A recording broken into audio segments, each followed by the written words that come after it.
श्री 5 त्रिभुवन वीर विक्रम शाहदेवको शासनकालमा निष्कासित मोरु 100, विक्रम सम्वत 2013 जेठ र विक्रम सम्वत 2016 माघमा निष्कासित नेपाली कागजी नोटहरू खजान्ची नरेन्द्र राज पाण्डेको हस्ताक्षरसहित जारी भएका महत्त्वपूर्ण ऐतिहासिक नोटहरू हुन्। यी नोटहरू त्रिभुवन वीर विक्रम शाहदेवको शासनकालमा प्रचलनमा आएका थिए।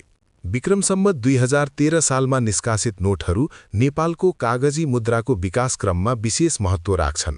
यी नोटहरू भारतको नासिक स्थित इन्डिया सेक्युरिटी प्रेस नासिकमा छपाई गरिएका थिए, जहाँ त्यस समयमा नेपालका नोटहरू छापिने गर्थे।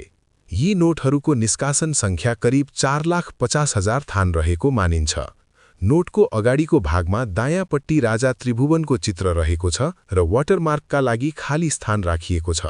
बीचमा श्री नेपाल सरकार लेखिएको छ भने मोरु 100 स्पष्ट रूपमा अंकित गरिएको छ। साथै बीचमै पशुपतिनाथ मन्दिरको आकृति देखिन्छ। वरिपरि आकर्षक फ्रेम र फूलबुट्टा डिजाइन बनाइएको छ।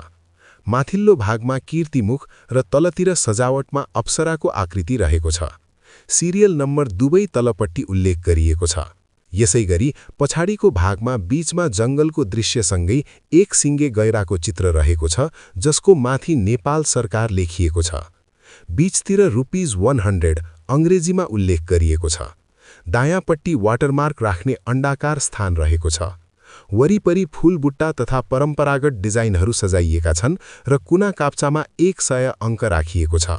साथै नोटको सजावटमा वाटरमार्कको तलको भागमा कीर्तिमुख, रक्षात्मक पौराणिक आकृति र तलतिर अप्सरा, स्वर्गीय नृत्याङ्गना जस्ता पारम्परिक कलात्मक डिजाइनहरू पनि समावेश गरिएको पाइन्छ।